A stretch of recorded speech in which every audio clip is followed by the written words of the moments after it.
What's up, everybody in the club? Zach here with the NerdCave. Hope you all are doing well. Welcome, welcome, welcome. I'm joined along with the bearded sultan himself, Derek Daniel. Derek. How are you doing tonight, man? I'm good. About to say, a little tired. Had to get up. Haven't done a 7 a.m. at work in a while, and I've done two back to back the last Ooh. 2 days, and I'm like, yep, they made up for it. Well, I'm glad you're here. Guys, hope you all are doing well. Welcome, Nate. Welcome, Brandon. Glad y'all are here. Glad everybody else is here. Y'all let us What? know. Brandon still exists? He does. He does. I feel like I haven't seen that name pop up in forever. Yeah. Guys, I think I did not update the OBS. Uh-oh. No, I think we're good. Okay, no, it's coming in clearer now. Okay, hold on. We're gonna kick up the bit rate some. Because we're like down at like 500. There we go. Boom. There we go. Guys, let us know how you are down in the comments. Amy jumping in. I am eating my dinner as we speak. Now, if you haven't already, hit that like button. Derek, regardless of how things are going with the place. So I have my dining table. It came in Tuesday. Picked that up, and then it was late because I had to wait for my brother to get off work so he could use his truck to transport it. So it was a late night. We got the table put together, and we got a couple chairs put together. It's a four chair dining set. So Nice. I got a couple more chairs put together. Ordered my entertainment stand so I can set up my TV, and then I'm gonna order either tonight or tomorrow. Gonna order my sofa. So Voice. I'll be with the exception of kitchen appliances, I'll be practically moved in. Now your body has to be there to be moved in. You know that, right? You're right. I mean, the next step is going to be transporting the setup, and get it and then up to the apartments. That way, I don't have to drive down to Troy every Thursday. Exactly. So, Well, I'm excited for you, bro. I do have one caveat. The only complaint I have, and I let it go the first time I stayed. I stayed the last couple nights in the apartment because 7 a.m. Don't want to get up at 4:30 in the morning to make that drive. Yeah. So stayed over there, and the first night I stayed, this is like a couple weeks ago. The shower, like, it works, but the water only has like one temp, and that's like borderline scalding. And I'm like, okay, I got it to where it was tolerable the first time. I was like, okay, whatever, first time using it might. And then I thought I turned out would mess with the water heater nozzle, and like that did anything. It spoiler alert, it did nothing. Um, because then what was it? Yesterday morning I got up and it was again I got it manageable because probably hasn't used it in a while. But then I used it this morning and it was unbearable. Like, it was worse than yesterday. And I basically got my shampoo and that was it. Like, I couldn't tolerate anymore. It was like burning my scalp, burning everything. And I'm just like, Jeez, bro. yeah. And I'm just like, nah, I can't do this, man. Like, no, and I mean, I called the apartment complex Okay, yesterday. that was my next question. Have you called your super? Yeah, I called them and let them know the thing, and they put a work order in. They said our maintenance workers are out today, or like out and about, not like out, not off Yeah. work or whatever. But um, and it said it might be either this afternoon or tomorrow morning. I'm like, well, if it's not today, it won't. It doesn't do me any good because I'm at work at 7 a.m. And she's like, and but I understood. They have other things, and it's a big apartment complex, so Yeah. and with the buildings being older, I'm sure a lot of stuff happens. But needless to say, they didn't come yesterday afternoon, so I'm just like, well, preparing myself for the next for this morning, and it didn't go well. So um hopefully they came and fixed it today. Now, is your faucets the same way? So no, like the Okay. faucet, like my faucets can have cold water. It's just for whatever reason the shower, no matter how far you turn the knob one way or another, there's no cold. It doesn't either get the heat doesn't go from scalding to less scalding or just to hot or no cold water. So it's just a shower for whatever reason. I don't understand it. Okay. Because that was because it was across the board. Yeah. Now, that being said, when I turn on the hot water, at least in the bathroom sink, it gets just as, like, when I turn it to heat, it gets just as hot as the shower. So at least it's across the board standard, like when the hot water is hot, like scalding hot. But it's Yeah. like the bathroom faucet and the sink faucet can at least produce cold water. For whatever reason, it's just the Okay. shower that seems to not want to do anything. Huh. It's Well, like I'm we're wondering- either melting your skin off or you get nothing. Okay. So, Huh. yeah, weird. So hopefully they get it fixed, because they didn't leave a note or anything, so I don't know, and they didn't give me a notification, so I'm not sure if they came out. However, the next time I have to look at the schedule coming up, and if I plan to stay another night, the next time I plan to stay, I'm going to call them beforehand and be like, so did you get my water fixed? Because Yeah. if not, I'm not staying there. Yeah. That. I've been praying for you, bro. So Yeah. it will. It's the only hopefully- road bump so far, so Yeah. it's a big road bump, but still, it's not. It could be worse. It could be the air conditioner doesn't work. Yeah. Yeah. Guys, let us know how you are. Let me know how it looks as well. I tried some settings for Tuesday and didn't change them back, so I'm curious. Like, it's YouTube is telling me the bit rate is he can't use cold water. It's only hot water in his shower. Yeah, You could sink, like rag. I could sink wash, Yeah, so that's an I option could. until you That get it is an fixed. option, but I'd rather It's get not the ideal. utilities that I pay for. You know what I mean? Yeah. It's like, hey, I pay for a shower, but I can't use it. Right, exactly. That was like when I lived in my parents' house for 2 years. I was paying for furniture that I couldn't even use. Right. And it was like, do I have to pay? It's like, yes, you bought the furniture, you still have to pay. But it was like, I think. Do I though? Yeah, I don't think it works that way. Right. But I mean, at least like when the gas company came and hooked up my furnace, like to run the hot water, because it's gas, heat. That works. So when it gets colder and I need to turn the heater on so my pipes don't freeze, at least I know without a doubt it'll work. Yeah. And dude, if you make sweet tea, you don't even have to like boil it. That's right. The water will do it itself. Yeah, it's already hot enough. You can just right then and there, man. So Nate has got a interesting fix for you there, Derek. If you want to read it out. unscrew shower head, duct tape 2-liter bottle to pipe with ice in 2-liter with holes drilled in bottle. See, that sounds like a good idea. However, like, we're talking like borderline scalding, and I feel like that ice would melt in like not even 2 minutes. So, like, I'd have to be like but I'd have to shave my head in order to be able to make that work. Because this hair, y'all can't see it on here, but this hair, she thick. Like, it takes it a minute to get like wet enough to like use shampoo. So, Derek, what you're telling me is you're not very plus ultra.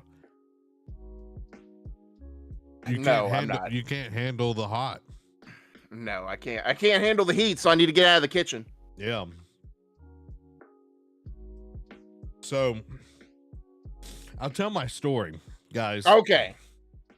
This literally just happened right before we went live.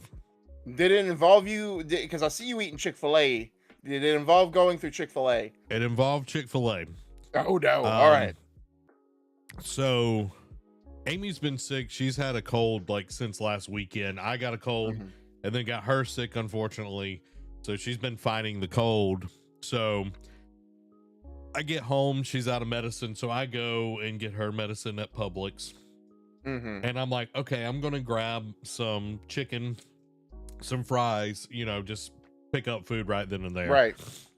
The plague has happened.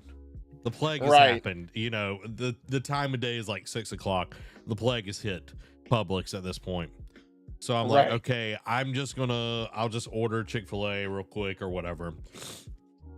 So I make Amy dinner and all this kind of stuff, get her taken care of, and I'm waiting for the delivery notification, and I don't get the notification, and then I go into the DoorDash app and it's already been delivered. And I'm like, okay. So I walk out there and my bag is literally ripped open. Huh? Yeah, I'll show everybody. My bag is like ripped open and my chicken nugget box is like a foot away from my bag. So, and then I see this cat like has like trying to get my chicken nuggets. I'm like, get over here, cat. Yeah. So if I would have been like a minute later, I would have had no chicken nuggets. I would have had nothing. You would have been a sad boy. Oh, I would have been a mad boy. But yeah, you'd have some cat skin boots. Yeah. But it was literally like perfect timing because like the box was there and I was like, I saw the cat and I was like, get over me. But yeah, that I almost lost my Chick-fil-A to a cat tonight, y'all. Bruh.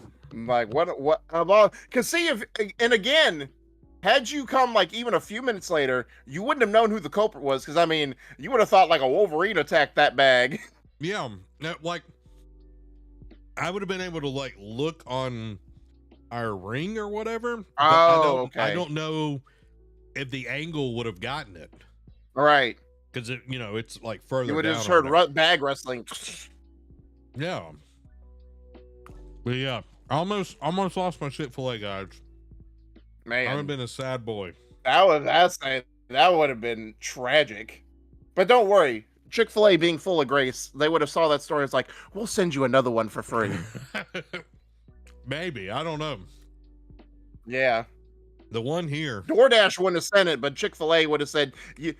Probably Chick-fil-A was like, "You can come pick it up real quick," but they wouldn't have DoorDashed it because DoorDash wants their delivery fee. Oh yeah, they want that money. Like DoorDash, all about convenience. Yeah, you know, but man, they will charge you out the wazoo, even with the Dash Pass. It's like it's almost ridiculous. Yeah, I'm about to say, I know that's the times we live in, I guess. It's what you pay for, you know what I mean? Yup. It's what you pay for. Guys, I'm going to try to finish this up real quick, and then we're going to jump into the news. But we want to hear how you're doing. Let us know how you are down in the comments below. How's everything going? Shout out to Nate. Nate had his birthday this week. Happy birthday, Nate. Pretty sure it was like Monday or Tuesday. So happy birthday, Nate. Happy birthday. Now, Derek, tomorrow is Alan Wake Day. It is. But unfortunately, not only have I not finished the first one, I'm hot and heavy in Spider-Man, but we'll get into that later. 3 years old, though. 36. I'm like, he's 36 in real life, but mentally he's 3. That's how he acts when we play Halo. Shots fired. Dan? And David's birthday, Amy's brother's birthday, is tomorrow. So happy birthday, David. Happy early birthday. So I'm excited. I'm excited to talk some Spider-Man with you as Spider-Man. Swinging on cranes, right? Dude, I've swung on so many cranes. Who needs a wingsuit?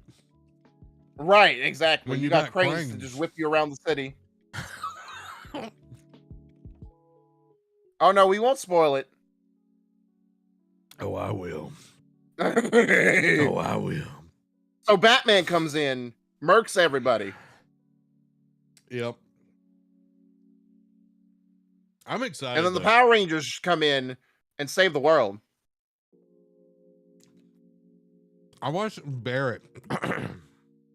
Oh, yeah, he did that marathon of Origins, right? Yeah, and it's like, it's so funny to see how Spider-Man took from Arkham. Oh, for sure. Like, there was an IGN article, like, Spider-Man is the true evolution of Batman Arkham at this point. 100%. 100%. Like, I'd rather play Spider-Man for the gameplay than I would Batman at this point. Oh, yeah, for sure.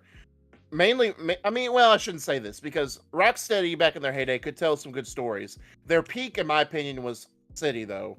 Oh, but, you know, Insomniac, kings of storytelling so far, you know, with their last couple iterations.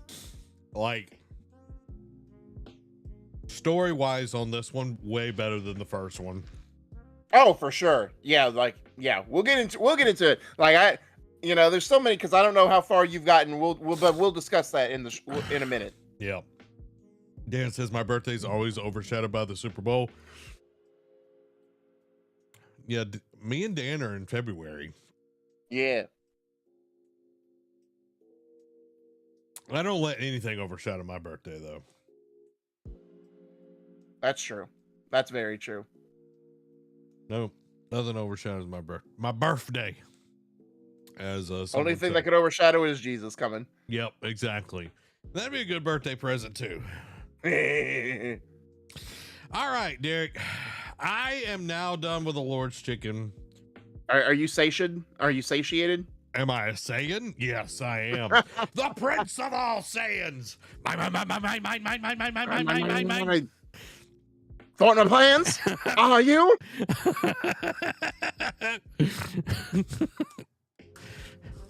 Oh, I'm right when perfect Cell is turned perfect Cell, so I the thwarting the plans came back. It's like, you thwart my plans? What? Thwarting your plans? Are you?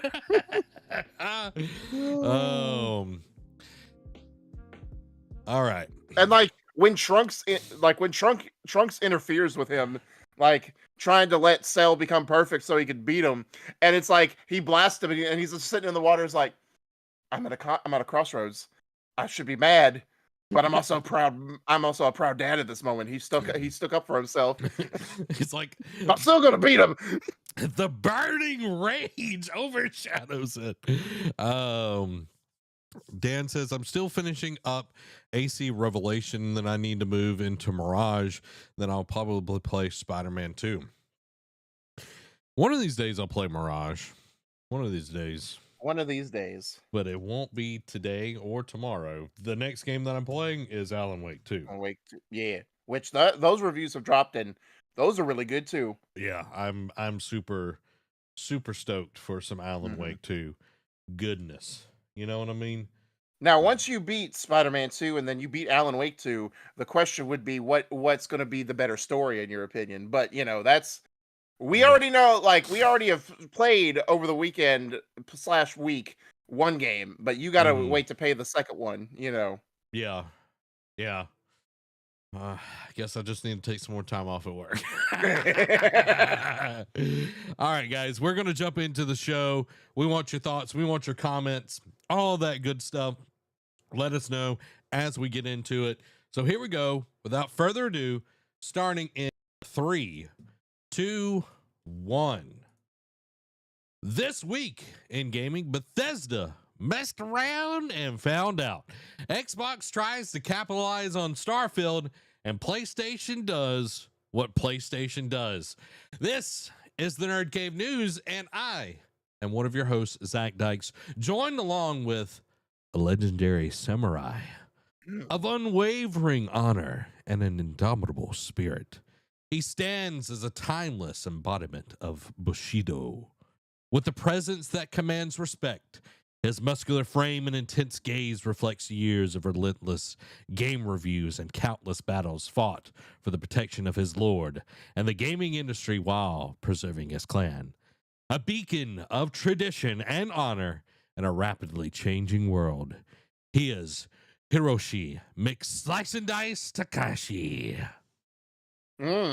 So that was great. Like that exposition was S tier, some would say. Some would say. Shout out to Murdoch for that name.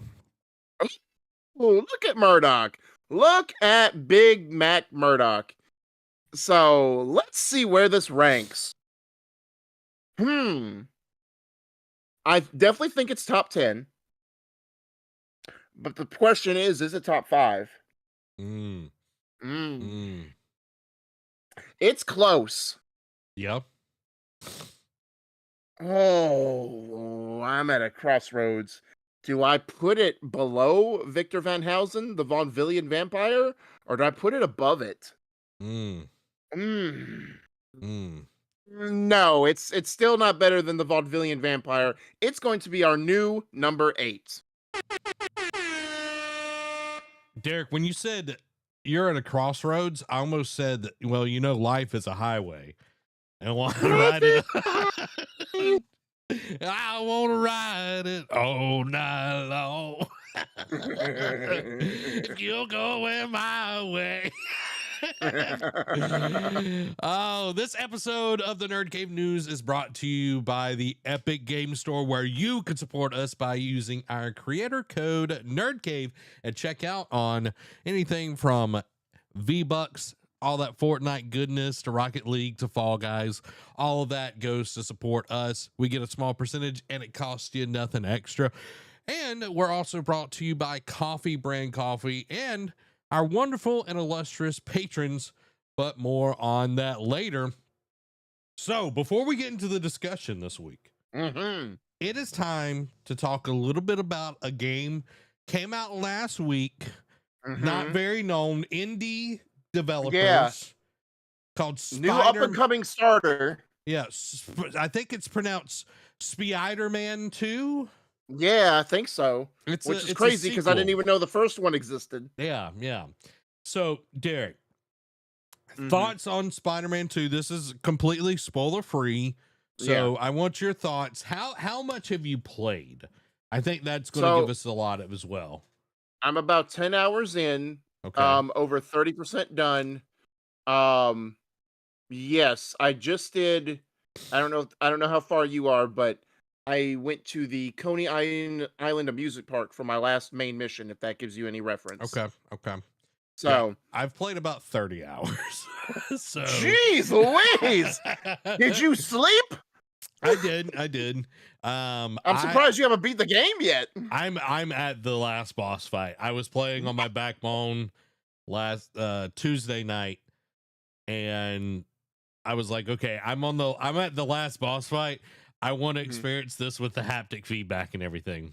Got you. All right. Yeah. Wow, that's ridiculous. All right. So I'll get into your thoughts in a minute because I'm way behind on you.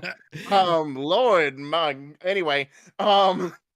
So the introduction, the set piece opening, to let you get the controls, like I'm at the maybe it's just my old man talking, but I'm also at a point where it's like, okay, if this was like the first game, like the introduction to how the controls work and yada yada yada, that's fine. The sequel, like when you do sequels to like successful games, my only gripe with this is like, all right, the new mechanics you bring in, cool. Give me introductions to those. However, like basic stuff like web slinging, web shooting, I already know how to do that. Like, you don't need to reintroduce it to the game, because if these new players are picking up Spider-Man 2, didn't play Spider-Man 1, what are you doing with your life? Like, you're just doing it wrong. But the set piece moment was done really well, in my opinion. It kind of went a little long in the tooth, but it did enough to where it set the stage. And then the side mission that branched off of that, because I already finished that. I don't know how much of the side stuff you've done. I've done a good bit of it. Like, we've got the first hour up on the channel. So for anyone that wants to watch it, you can see all of those things and everything. Um, Yeah. but yeah, like to your point on like, you know, it being an introduction, like tutorial and all of that, Hmm. like for people that are new, like yes, they need to be brought into that. And Yeah. to Dan's point, it might be a while since you played, so you might need a refresher. Fair. So like, yeah, Derek, I know you're, you know, Hiroshi McSlice and Dice Takashi, you Yeah. know, but some people, you know, they gotta get a little refresher in there. Yeah, that's fair. Um, but like the side story, like I just finished it the last time I played, and it was done really well, like told through like the collectibles that you get through each of the after you complete it. Hmm. Done really well, very heartwarming.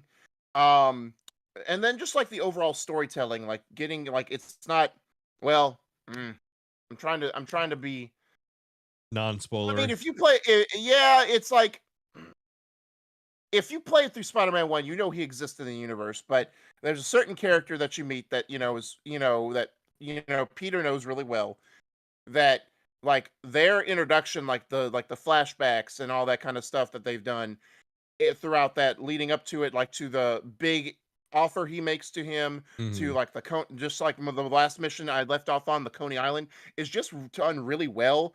I feel like Peter and MJ's chemistry is done way better. Granted, Yeah. yes, they were kind of like standoffish in the first game, and then they kind of ended up together at the end. And Yeah. like they're just chemistry with yes, they're in a relationship, but their chemistry is just done so much better this time around. And Miles, like having a new dynamic in what something that happens early on in the story is done really well. And I really feel like their gameplay mechanics for like how the web swing, like the web wings, is a nice touch to it. Like it makes traversal so much smoother, especially because there's so much verticality. Like there's like it's more of like a real life New York where like there's buildings that are so much taller than where you're at, Yep. and if you get too much air, you have nothing to attach your web at. So it's like the web wings are a nice complement to where it's like, all right, I don't want to have to wait to get to a low enough level to swing, but I want to still keep going forward on the map. Um, Especially with how big the map is, and especially since you have to cross a river, Yeah.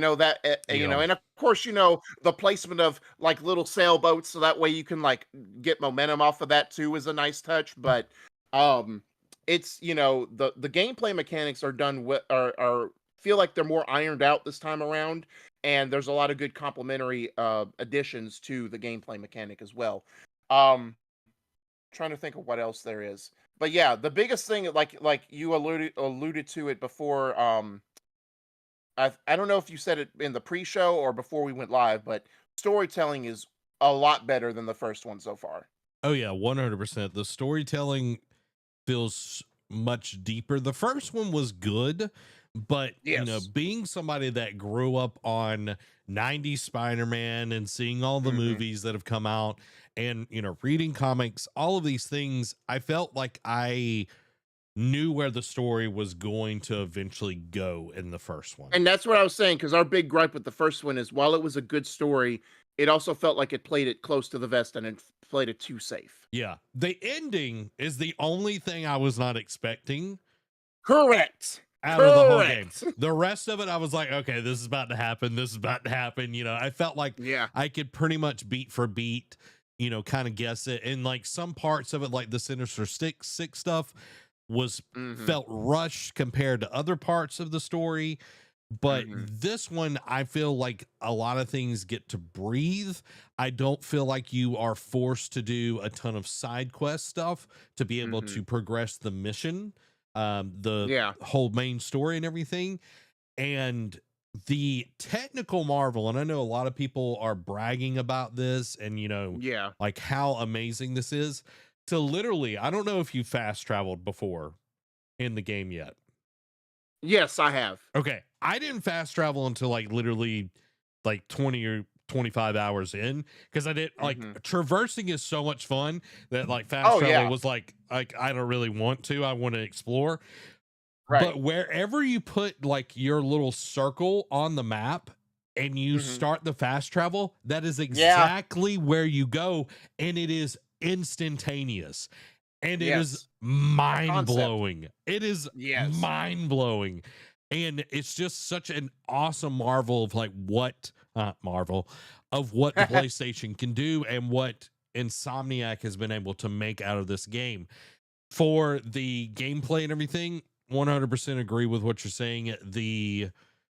They've went deeper in this because Miles Morales, Mhm. which I think is a better story in some instances, because it's a more Mhm. it's newer. Like I haven't really Yeah. delved as much into Miles's story. I do feel like some of the things were rushed um Yeah.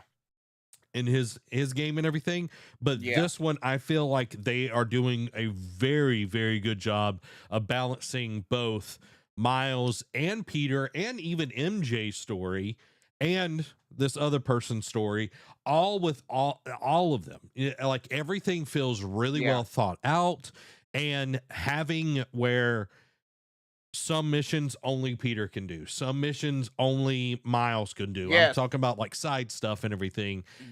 I Yeah, and I think it's done real well because they even allude to it because like unless you've been to the icon before, like because when if you go to the icon, it'll have in the bottom corner like which Spider-Man face Yeah, is this mission is meant for.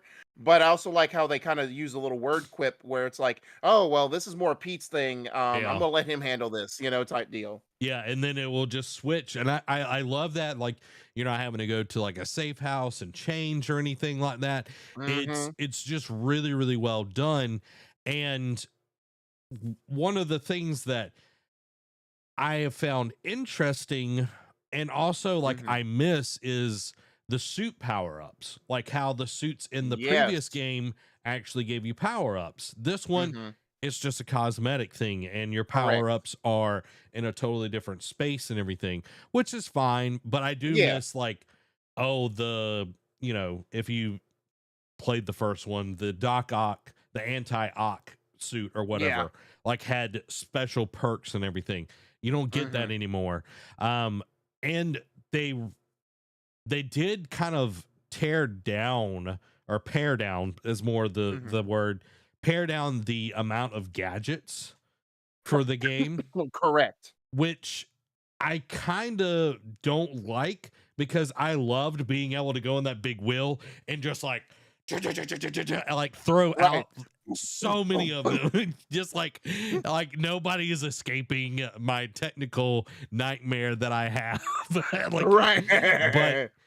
I do think it is more fluid in the combat now where, you know, L1 is your powers and then R1's your gadgets and everything. I do miss some of the gadgets that we got in the first game, but I do think Right. the ones that we're getting in this game is very solid as well. And then, with the skill tree, you do have like Mhm. a shared skill tree, which I highly Yeah. suggest for anyone that's playing it.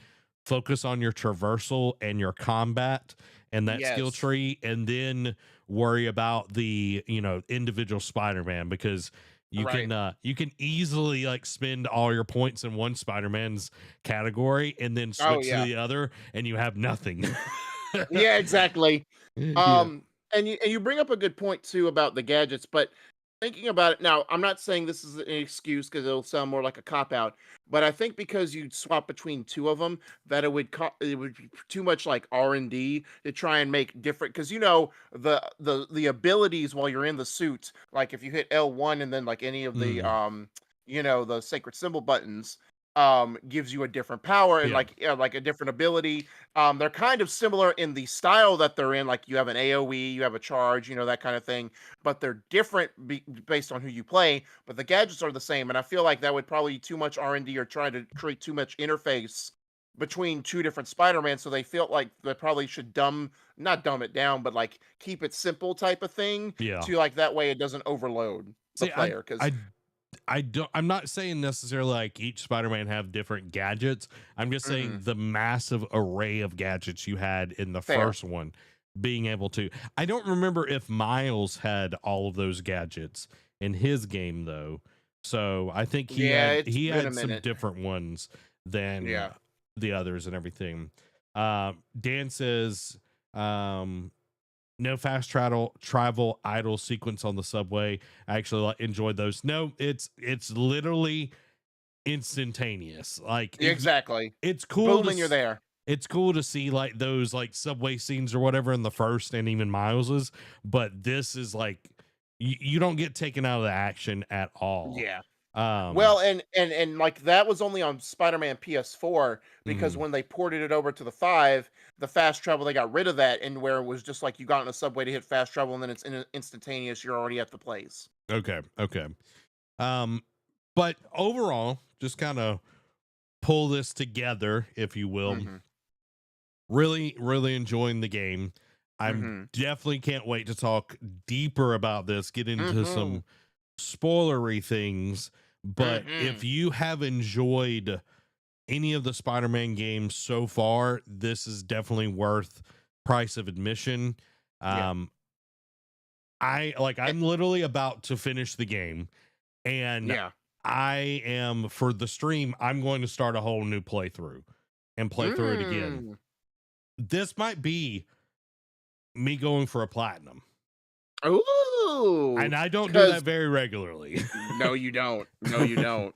So, So, um, and I will say again, now of course, you've seen enough, everyone's seen enough trailers and they've seen enough articles. This is not a spoiler.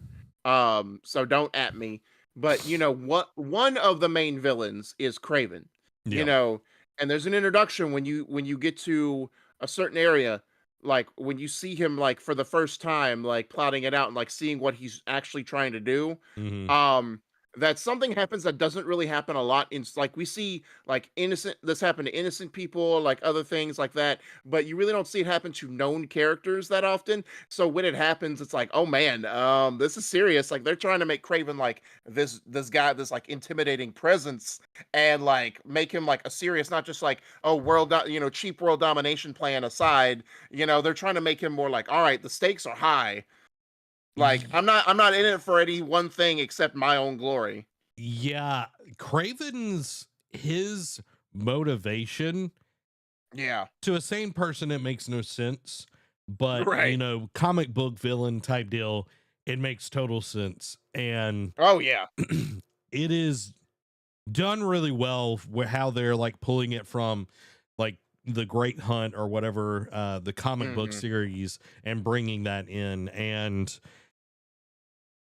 I can't wait for you to get to the moments that I've been in, Okay. Derek. I'm sure I'll be texting you like, what? Yeah, yeah, definitely. I will say I really hate the Mhm. fire faction in this game. Yeah, so far I'm not a big fan of when those missions, now that side mission where you first like, because Yeah, I ran into like the crimes of New York type thing. Like I found like, all right, these guys seem annoying, but also very weird. yeah, But then when I got to the side mission that introduces them, like that there's a character returning from the first one that they introduced, and like that was that is not interesting. expecting it. Me either. When I saw, I was like, okay, who are you? And then takes off the mask, and I'm like, what? Yeah, I was like, Like I want to know the motivation for the why they went this route. But yeah, I'm not like fighting them. Like I want to know the story. Don't get me wrong, but fighting them, yeah, no bueno. I don't care for that. yeah, they're the second most difficult villain, like Hmm.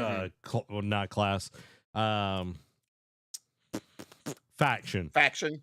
There's one other that gets introduced later on. That's oh Oh, my don't tell me god. that. Yeah, they're really annoying and they're very Yeah. difficult. But yeah, really really enjoying Spider-Man 2. Highly Yeah. suggest it. Dan's like, dang it, now I have to play it first. Curse you, Zach, because I'm gonna play it on stream. But Yeah. I want to hear y'all's stories as well. How are you enjoying it? If you're playing it already, are you looking forward to it? Let us know. But we're going to jump into the gaming discussion now. Hmm. First up, former design director says Bethesda thought it was infallible before Fallout 76 launch. Oh, the how much hubris destroys people. Bruce Naismith, who was a quest designer on Fallout 76 and Fallout 3 and 4, as well as lead designer on the Elder Scrolls 5 Skyrim and senior designer on Starfield before leaving Bethesda in 2021, told MidMax the studio's own hubris caught up with it. The developer had been on a hot streak, releasing The Elder Scrolls 4 Oblivion, followed by Fallout 3, Skyrim, and Fallout 4. But Fallout 76 arrived in 2018 as the studio's first foray into multiplayer and launched to scathing reviews. Quote, the rich wasteland map of Fallout 76 is wasted on a mess of bugs, conflicting ideas, and monotony.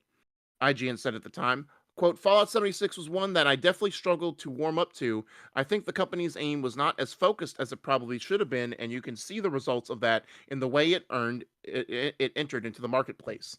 To a certain extent, our own hubris caught up with us. We had had so many, not just successes, but literal game of the years, industry-wide accepted game of the years, not just in our own heads or in these two little magazines over there, but everybody is saying this is the game of the year.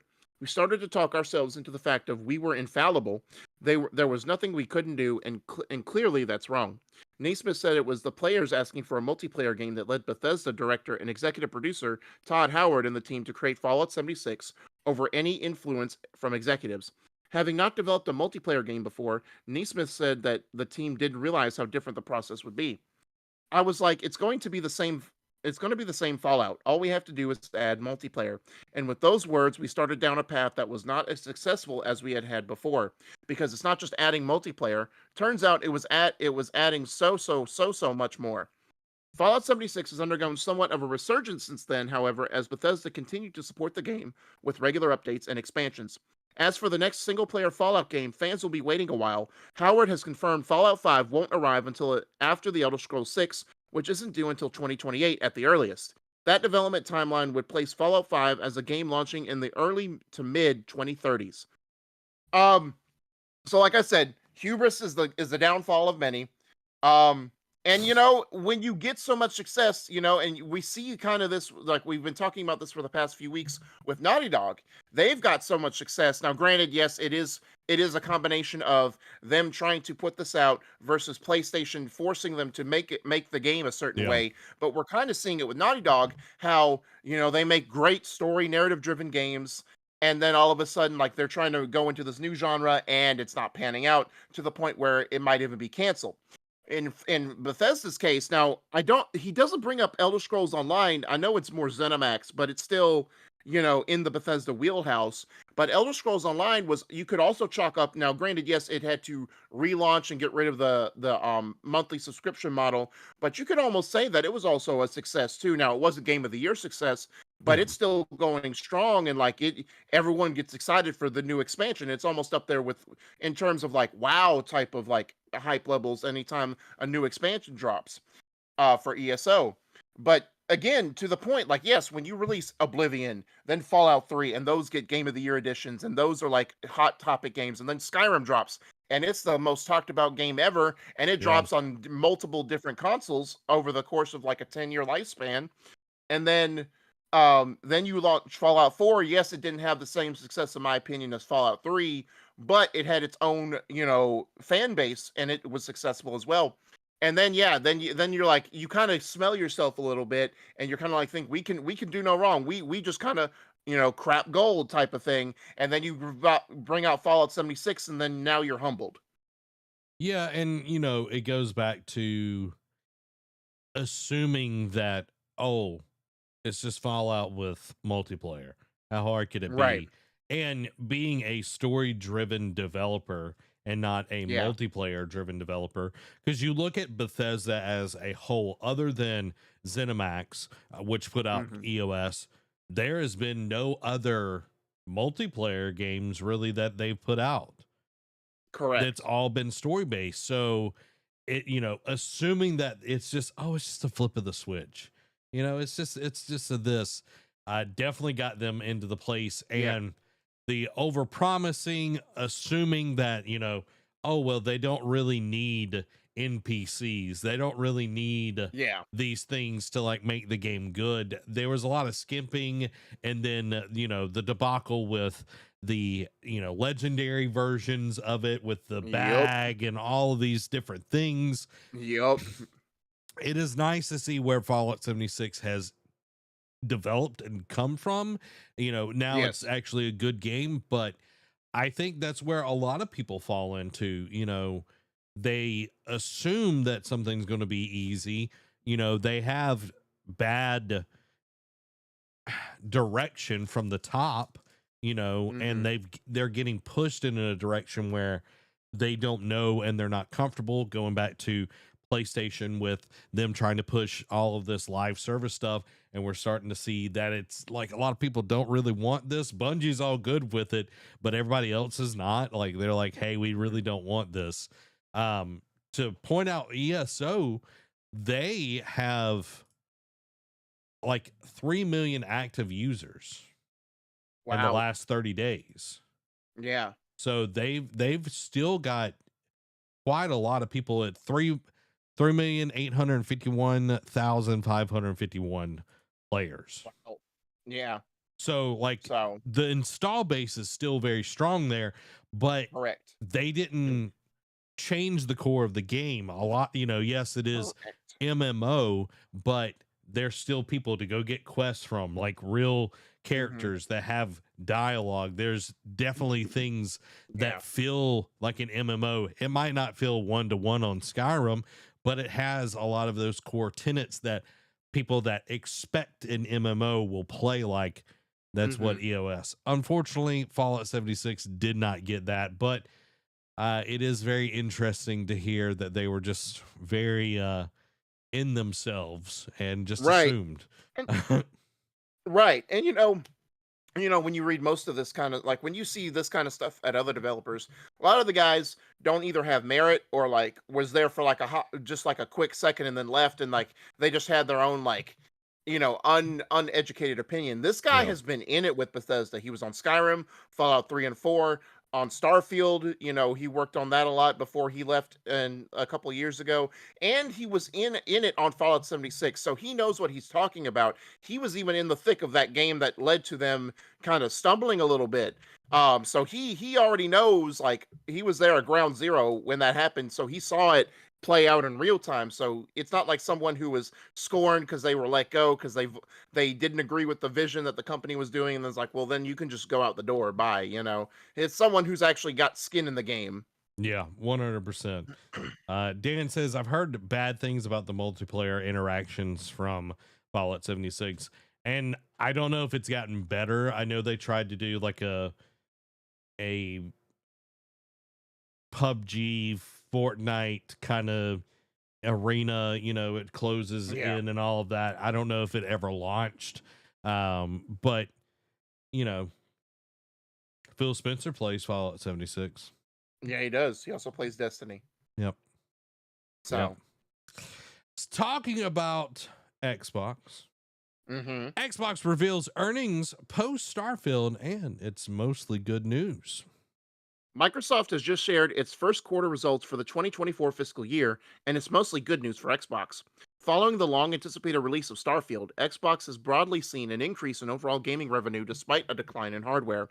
In its press release, Microsoft confirmed that Xbox content and services, which include the gaming subscription service Game Pass, saw a revenue increase of 13% over the last quarter.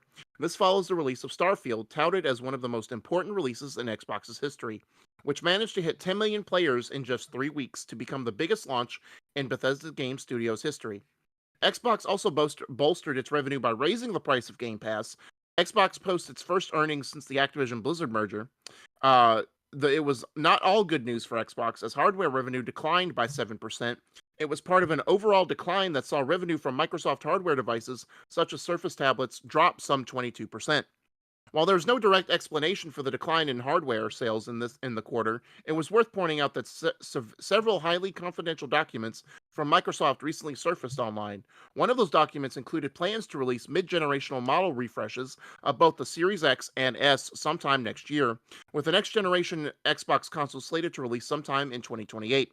While no mention of it in the overall financial results, it's also worth pointing out this is the first earnings report Microsoft has published since it successfully acquired Activision Blizzard a few weeks ago. While it won't have much of an impact on 2023, Microsoft is planning to bring a massive catalog of Activision Blizzard games to Game Pass starting next year. So it's good to see that Starfield, while it was a solid game. It wasn't like a game of the year contender like some super fans had hoped for, but a lot of those people don't have realistic expectations most of the time. Yeah. But it's nice to see that Game Pass, because we had seen earlier this year that Game Pass subscriptions had dropped, and that they were like kind of losing revenue a little bit. But it's good to see that Starfield was enough of a bolster to get them, and like even the article said, the price of Game Pass went up, and they still made money, and they still made an earning in the quarter. So it's nice to see that Xbox is starting to finally turn a corner to where at least they're confident enough to post stuff like this. Yeah, they're down in hardware, but as we've seen over the course since Game Pass launched and they went full bore investment into it, that they don't really care. Like even Phil Spencer said, we don't care about hard. Like yes, we want to have hardware for those that want the option, but at the end of the day, we just want, as long as you're playing Xbox games, it doesn't matter where you play them, because we know you need a Game Pass subscription to play mostly on any other device. So as long as you do that, we don't care if you buy our hardware or not. So not to say that it's not a focal point, but it's becoming more of a back burner topic than it is. They're, like I said, they're full bore on Game Pass, and as long as they're making money through that, they'll be fine. Yeah, 100%. And with Activision coming in, it's only going to increase. It's only going to increase, and we're going to see, next year, we're definitely going to see a ton of games being put on Game Pass. And, for sure. And not even the stuff that is, out now. Like, yes, the next Call of Duty will be on Game Pass, 100%. Correct. We'll see Diablo 4 go on there. But you think about the games that Sekiro, that was a huge game. That was published by Activision in the US internationally. So that could definitely be coming on there. Crash Bandicoot, all their different ones. But you could definitely see if they still have the rights, which I'm not 100% sure, but Transformers War for Cybertron. Oh, could be coming on out. That's a good point. Singularity. I would love to see that. Oh, yes, Lord, yes. Just remaster it. Let's go. Spider-Man Shattered Dimensions, which that's the better one. Web of Shadows is the worst one. So Shattered Dimensions we might get. I know there's been talk of Guitar Hero coming back. Yes. Tony Hawk. Dude, I'm going to say one a lot of people don't talk about. DJ Hero. I love me some DJ Hero. I forgot they did that. Wow, that's crazy. Yeah. GoldenEye 007. Oh, yes, Lord. iCarly too. I joined the clique. Didn't they do the Wolverine game? Like, yes, the movie was bad, but the game on the movie was better. I'm trying to see. I see X-Men Destiny, Spider-Man Edge of Time, Prototype 2, The Amazing Spider-Man. Ugh, those. Yeah. The movie games are terrible. Cabela's Hunting Expeditions. But yeah, Prototype will be another one, because that yes, it came out around the same time as Infamous, but it was actually a good game by itself too. There is a lot of Spider-Man that feels like Prototype, dude. Feels so much like Prototype. I'm trying to they have this listed weird. If I know they pretty much don't do the backwards compatibility, but if there's any merit, just bring back X-Men Legends 1 and 2. Oh man, that would be dope. Deadpool, which I doubt because they lost the rights to that. Yeah. Marvel Ultimate Alliance 1 and 2. Oh, that's right. Holy, because it got taken off digital servers to buy, so that has been lost in the ethos forever. Yeah. So that's just 2010 to 2019. Yeah. Sorry, I'm going back to 2009 and before. Real quick. X-Men Mutant Wars, don't remember that one. Spider-Man Nintendo 64. Yeah. That's Neversoft though. They own Neversoft, don't they? Fair, yeah. So we could get that, which we need to rank our Spider-Man games. I'm just saying. I'm just going through these real quick. Mysterio's Menace, X-Men Reign of Apocalypse. Don't remember that one. Spider-Man, Triple X. You remember that movie? Yeah, with Vin Diesel. When Vin Diesel, man. Good too. X-Men Wolverine's Revenge. No, that's not it. Did they do the Chronicles of Riddick game? I'm not sure. Star Wars Jedi Knight, Jedi Academy, Tony Hawk's Underground. Yeah. True Crime, Streets of LA. Dude, Shrek 2. Oh, the Mecca. The Mecca. X-Men Legends. Yup. Dude, like Rome Total War. Yeah.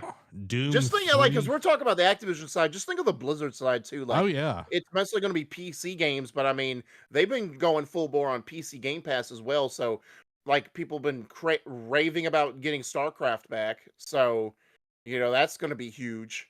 Yeah, like there's so many things, and the reason why we went through down this whole rabbit hole is Xbox is big on backwards compatibility, bringing those older games to Game Pass. So if the rights are there, because a lot of these are licensed games, with like X-Men and Spider-Man and all of that, if they were able to, strike up a deal with Disney and be able to get the rights, be able to put these out and everything, it would be awesome to see these games come back. Correct. On there. Like I said last week, all I really want is Singularity. I want a sequel to Singularity, and I would be happy. You don't ask for much. I don't ask for much. I predict a lot, but I don't ask for much. And Derek, some people, all they want is a hot cup of Joe in the morning. Yeah. To get started. And, great segue. And if you want some good cups of Joe, you can get some exceptional quality coffee with no gimmicks and no politics. Try Coffee Brand Coffee. They have over 4,000 verified reviews, and most of them are 5 out of 5. They've got 12 coffee blends, 12 organic teas, 3 hot cocoa flavors, cold brew, and K-Cups available. They got some marshmallow hot cocoa. Man, nothing better than getting cold outside, Derek. Tucked up in a little blanket. You're watching Christmas movies. Yeah, those are good. Those are around the corner. Watching them Christmas movies, or Mariah Carey's almost fully thawed to start playing her music. Exactly. She's right beside Disney's head. Guys, they've got awesome flavors from chai tea to biscotti, oolong, organic tea, blueberry cobbler flavored coffee to your regular coffees. You can check all of those out. But the thing that I love, Derek, is that each one of these, the freshness is guaranteed because they roast it right then and there when you post an order. It's not sitting in a bag already. Them beans, the fresh. They got the freshness. They got the freshness. Who needs Folgers in your cup when you got this? No, you want some of that Coffee Brand Coffee. So elevate your coffee experience with this delicious Coffee Brand Coffee. Use code NerdCave at checkout or the link in the description to get 5% off your order today. Now, Derek, it is time for the PlayStation news. Starting off, we've got some more Slim rumors. Boy. So the PS5 Slim optional Blu-ray drive will need an internet connection to pair it with your console, which is interesting. Like, I get it, but also weird. The PS5 Slim is just around the corner, and it's now emerged that the digital-only version of the system will require an internet connection to pair it with the optional Blu-ray disc drive if you decide to purchase it. In case you haven't been keeping up, the digital PS5 Slim console has the option of adding a Blu-ray disc drive for physical media, which Sony is selling separately. That is a feature that isn't present in the current digital-only edition, so it's a nice bonus. However, an image of one of the leaked Modern Warfare 3 bundles during the new console clearly states, featuring the new console clearly states, internet connection required to pair disc drive and PS5 console upon setup. Interesting.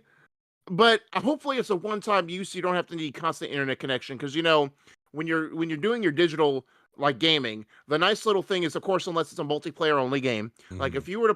if you're playing Spider-Man 2 digitally, and as long as you get enough of an internet connection to ping it once, you can play it offline. It just needs to verify that yes, you Yeah. do own the rights to the game.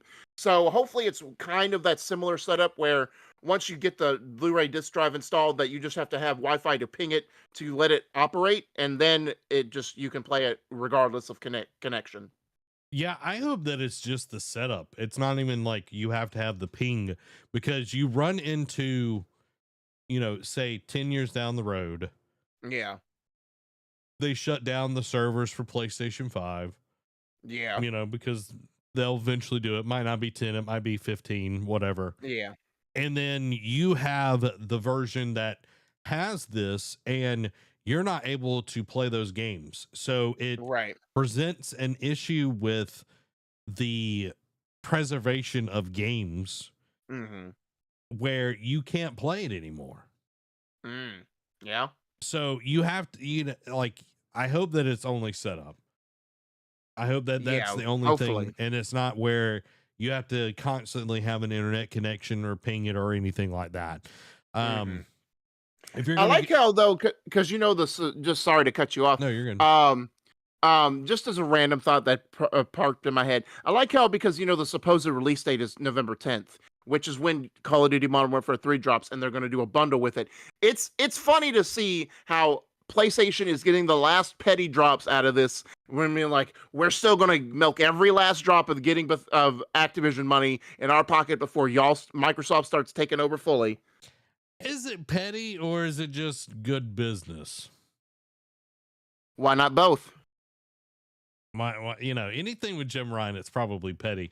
But um, that being said, like, if you want a PlayStation, Mm-hmm. I'd highly suggest getting one that fits your, Budget. budget and the way you want to play. Me and Derek are Yes. both very digital heavy and everything. We both Mm-hmm. have disc PlayStations, right? You have a No, disc. you do. I have. Remember? Oh, Yeah, sorry. I have. I got to pre-order the digital only PS5 back in the when it first came out. So, unfortunately, yours only came with a disc drive. Oh, I'm fine with the disc drive. Exactly. If I've got to play a disc, I can play a disc and I don't have to ping Yeah. the internet. But what I'm saying is, like, pick the one that's going to fit you the best Yeah. and then go from there. If Correct. you want to have physical media, get something that already has it. Don't buy the one where you have to buy the thing for $30 more. Like, I'm just saying, like, Right. Yeah. if you're going to Don't go make it more digital, expensive than because if you're doing cost comparison, right? Like, yes, the Slim is I think $50 more like than the original PS5 digital edition. Cool.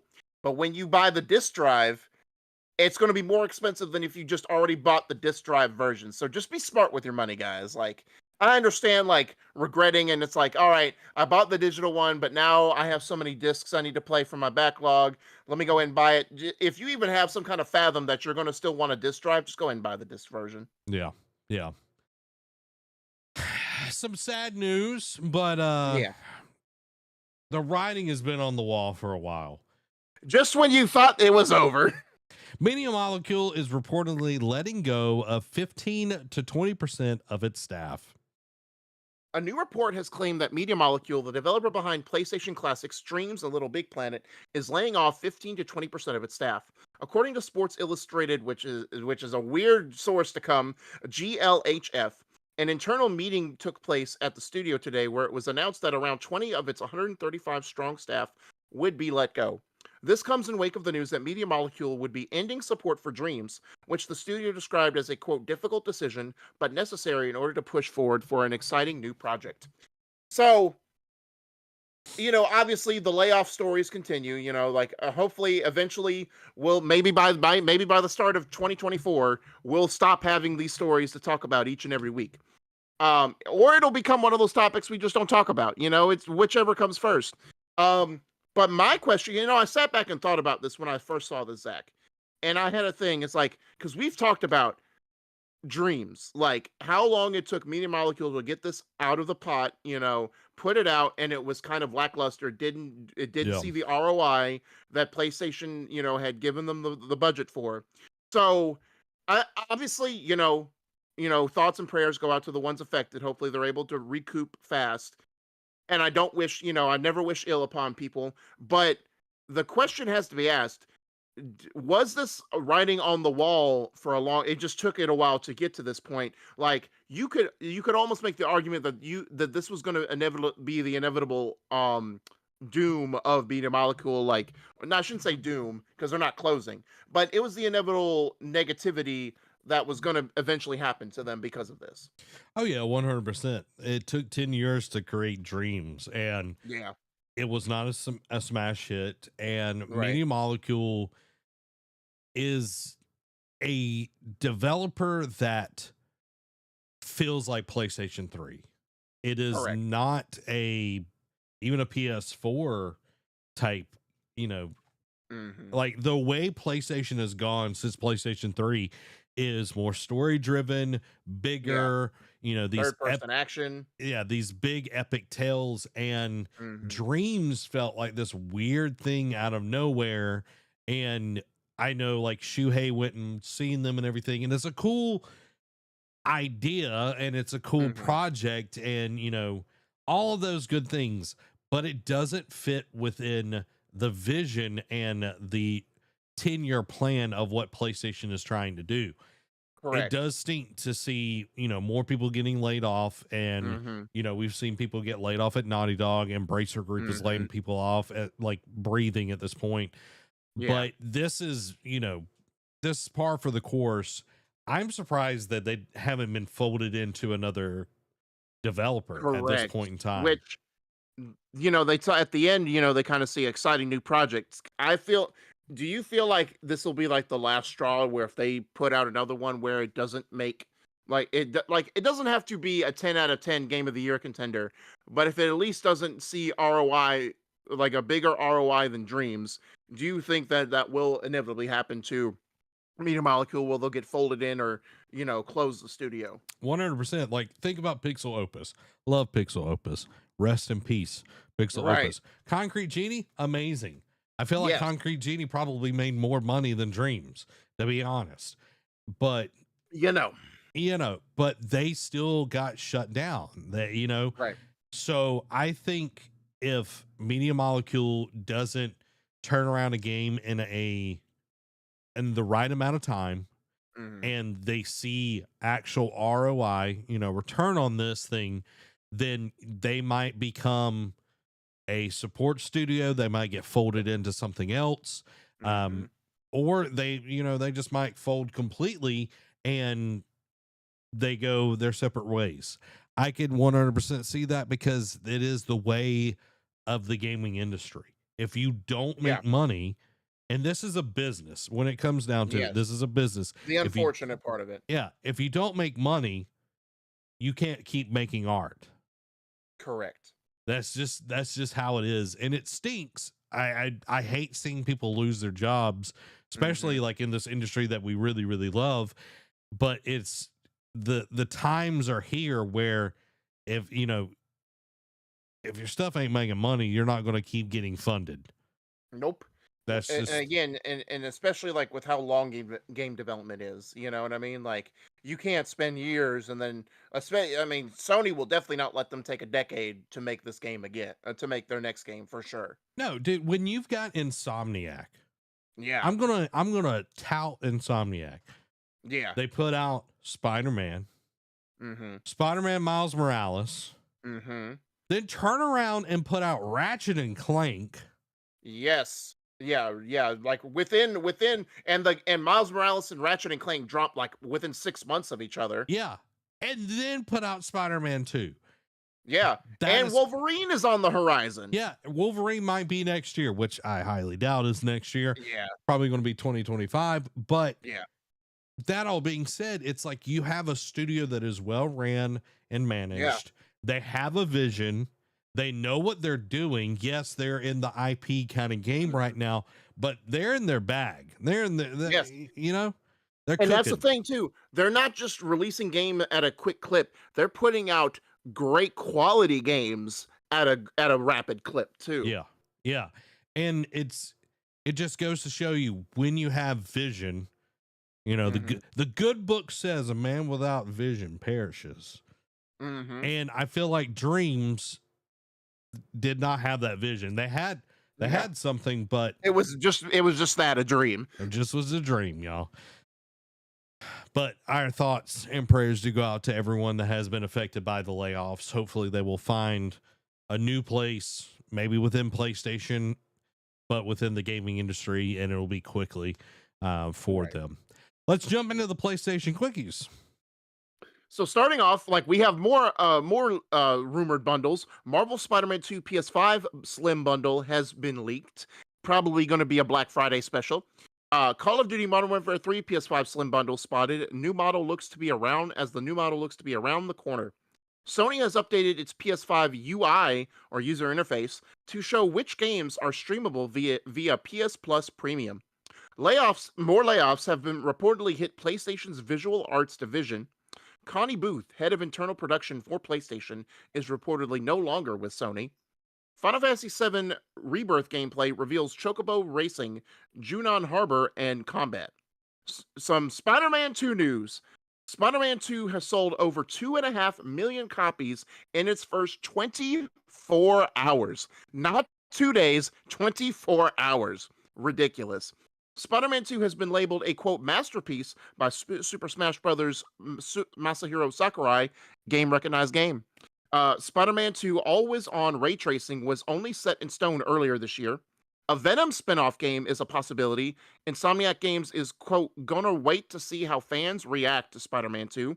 And lastly, Spider-Man looking toward the future, Spider-Man 3 could be quote pretty epic, suggests Insomniac's Brian Intihar. Mm. Mm. Brian Intihar getting up there with old Corey Barlog, in my opinion. Yeah. Yeah. So, and Neil Druckmann. Like I know Neil's been all over the place, like with like the Last of Us TV show and other projects, but those are like the three faces of the studios for PlayStation. Mm-hmm. I know Herman Holst is over all of that, but you know when you think of PlayStation Studios, you know you think of them like leading the front. Yeah. Yeah. 100%. You know who would be great to lead all of them, though, Derek? Shuhei Yoshida, full of grace. Full of grace. The next PlayStation president, CEO, overlord, Shuhei Yoshida. I vote for him. I know.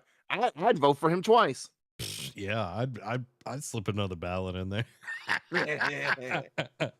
But I just one thing that I am kind of annoyed with and kind of funny talked about this is how PlayStation continually changes their fastest sold to fit whatever narrative they want. Like That's a good point. Spider-Man 2 fastest, selling game on the PlayStation in the first 24 hours. Yeah. And then God of War, it was like the first 3 or 5 days. Like it just keeps changing to kind of fit with whatever they're wanting to say. Just to be first in something, you know what I mean? Like just to like, and I mean, granted, if it's at a faster pace, so I get it. Like it's business, right? So like, if the first 24 hours of Spider-Man 2, because you know they've been marketing the crap out of Spider-Man 2. So if it was solding at a faster clip than Spider-Man 1, I understand that. But again, like yes, it is crazy that almost 3 million copies in the first day. But again, like don't do hours on one, like you said, and then days on others. Like give it 3 or 5 days, and I'm sure it'll sell like 5 to 7 million copies. You know what I mean? Yeah. Now I do want to point out, Derek, I just want to compare apples to apples here. It took Starfield 3 weeks to hit 10 million. Correct. And that's fair. And it's on Game Pass. But Spider-Man hit 2.5 in the first day. So, a quarter of it. Yeah. A quarter of it. So we'll see. We'll see how fast it goes. But I think it will explode because the game is amazing. Let's move into the Patreon quick hits. But before we do that, The quick hits are brought to you by our wonderful patrons. You can become part of the ship, part of the exclusive crew by going over to patreon.com right now and picking the tier that best suits you. You help keep the lights and the mics on when you do that. And you can also join for free right now. You might get a little sneak peeks on things. You know what I mean? You want to join for free. But if you want to support us and what we are doing here each and every week, from streams to videos, like I put out that first hour video, we got other things coming up. We got deep dives. Oh, we got so much stuff that's happening. You can go over to patreon.com/nerdcave. Help us make that anime show happen, y'all. Please do it. Yeah, Derek is like jonesing to talk about anime, y'all. Yeah. I told him, no, not on the show anymore. But Derek, it's time for the Patreon quick hits. So starting off, Marvel's single-player Iron Man game is being developed in Unreal Engine 5. EA Sports FC 24 players horrified as worst ever glitch spreads to Ultimate Team Weekend League. Potential worst game of the year, Skull Island Rise of Kong, reportedly only had a year of development time. Woof. Metal Gear Solid Master Collection Volume 1, new credits fail to mention Hideo Kojima, boo hiss. Master Collection Volume 1 on Switch doesn't include all the games on the cartridge. Assassin's Creed Mirage players can soon turn off frustrating chromatic aberration feature. Final Fantasy XIV shows off a Viper class alongside Final Fantasy XI and 16 crossovers. Lords of the Fallen has sold more than 1 million copies in its first 10 days. Aliens Fireteam Elite dev has moved on to its next game, will release quality of life updates for Fireteam Elite. Fallout TV show gets a premiere date of April 12th. Star Wars Dark Forces Remaster lands at a release date of February 28th and will be on PlayStation consoles, Xbox consoles, Switch, and PC. Former Bethesda design director confident Elder Scrolls 6 will keep Skyrim's leveling system. Thomas the Tank Engine mod continues to invade games, with the latest being Alien Isolation. New Dark Souls comic series coming January 31st. Nintendo Switch Online's N64 library gets bigger, with Mario Party 3 coming this week. Rumor, Ubisoft's new Far Cry multiplayer game is an extraction-based shooter. New Diablo 4 data mine may have uncovered the name of the game's first expansion. Alan Wake 2 will have New Game Plus post-launch, including an alternate narrative, new difficulty mode, and more. Xbox Store leaks Omni-Man's release for Mortal Kombat 1 for November 6th.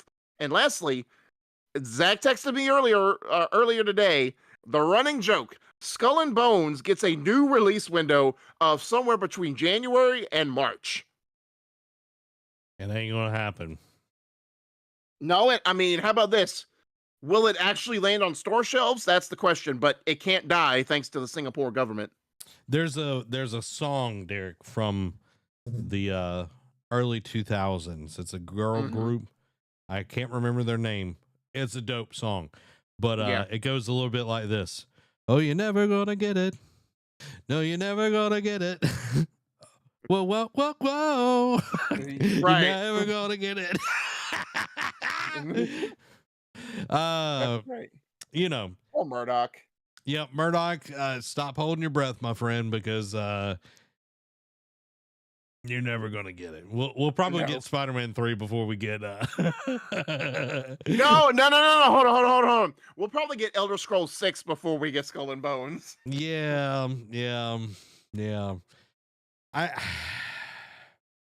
In Vogue is the name of the band.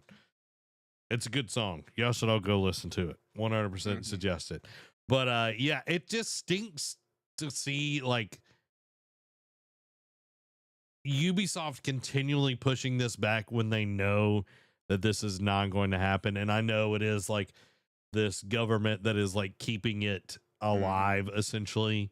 But you know, hey, Ubisoft is really good at like keeping a game that's dead like just enough alive, like on life support. What is that? Beyond Good and Evil 2. Beyond Good and Evil 2. Yeah, there we go. Yeah, that one. Never gonna see that one either. Yep. But at least that has a chance to die. You know what I mean? Yeah. You know, when will we ever see new Splinter Cell? Never. Probably never. Probably never. We'll see. Well, there you go, guys. There is the episode for you tonight. We hope that you enjoyed it. Let us know what your favorite story was and your thoughts on Spider-Man 2. Alan Wake 2 is coming out tomorrow. Or tonight at 11 p.m. For Yeah. those of you that already pre-ordered it. Already getting gangbuster reviews. Some 10s out of 10s. Yeah, I saw that. IGN gave it a 9. I'm like, woo, baby. Yeah. So if y'all are looking for a spoopy game. Yeah, right in time for Halloween. Right in time for some Halloween. Some may have said that it was worth the wait for Remedy. That's what I've heard. Even Remedy was saying it was like Sam Lake was talking about it. It was like I'm glad that it fell through so many times, making this game the potential for this version of the game to be able to be made. So correct. That's pretty big praise for a game, y'all. But that does it for this week. This has been Zach and Hiroshi McSlice and Dice Takashi. God bless week. Bye. Boom. There we go, guys. It's in the bag. We hope that y'all enjoyed that. Yeah. No, Derek. I can't wait to play more Spider-Man 2 when we end the show, because now that you're almost done with the game, I'm like, what the heck? I'm like, did you even sleep? I did sleep, but like I took off Friday and Monday. Oh, that's right. I knew you took off Friday. I forgot you said you took off Monday. I took Friday and Monday off, and I was sick. Amy was sick, so we really didn't do anything this weekend. And that's what I was hoping for. Is like, oh, you're sick. He's gonna be resting. He's not gonna have the energy to play Spider-Man, so he wouldn't get as. I knew he'd be ahead of me. I just didn't think he'd be almost done. I'm like, bro. Yeah, I'm literally like about just crushed my dreams, because I'm like, I was feeling good about myself Tuesday, because I'm like, man, I've gotten a pretty decent amount. Like I'm probably not that far behind Zach. Nope, that was a lie. Yeah, when you're like, oh yeah, I'm here, I'm like, oh man, that's a long time ago. Oh, that's a long time ago. Like, I remember that from Friday. Yeah, that was. But yeah, I am really, really enjoying Spider-Man. I am looking forward to finishing it and being like, I wish they had New Game Plus like already in the game, like God of War Ragnarok shipped with. It would make it so much better, just because I am like at that point. And I feel like a lot of the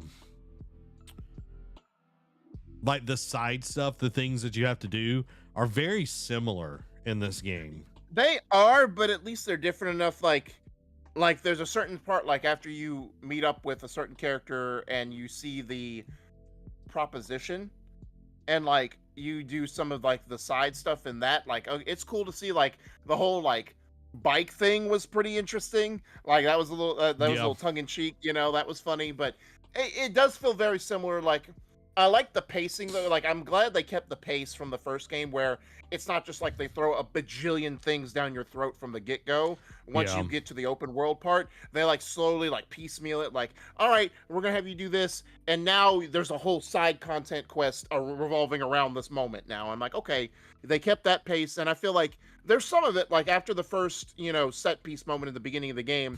That's nice to find.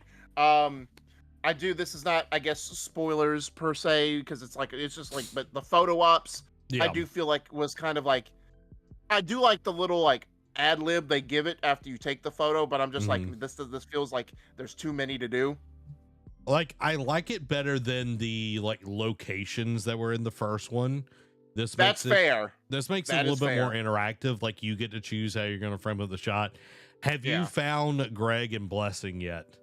Yes. Oh my god. Like I was just hearing like, and I thought it was Greg in the beginning, but it's not. It wasn't Blessing. But I'm just like, oh, the shirtless Spider Boys. That is so, because they did shirtless Spider-Man in the first one, and I'm glad they continued it in the second one. I love it.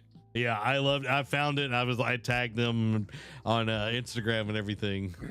But too bad they don't have it copyrighted because they'd be making a killing. oh yeah, they would be making the killing off of it.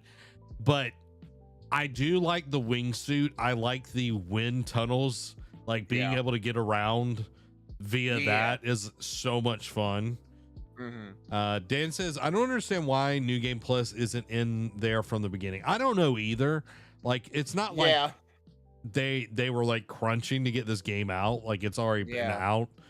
Like gone gold for a little while. So I don't know. Yeah, I don't know either. It's always an interesting decision. It's like almost they're getting so invested in like making the world, making the story of games, and they're like, oh crap, where's this feature? Let's add it in, but we don't have time to have it in there in time for launch. You know, it's almost like a last minute remembrance. I will say for anyone that's playing, even Derek at this point, don't spend your hero tokens on suits. Don't waste your hero tokens on suits. Use that to upgrade like your skills. Some of the bigger skills cost hero tokens and everything. So don't waste that on suits at the beginning. I do have some pretty dope ones, I will say. I have one for Miles Morales that looks like he's from Daft Punk. It's super cool. Like, it's my favorite suit. But yeah, don't waste your hero tokens on suits, because later on you get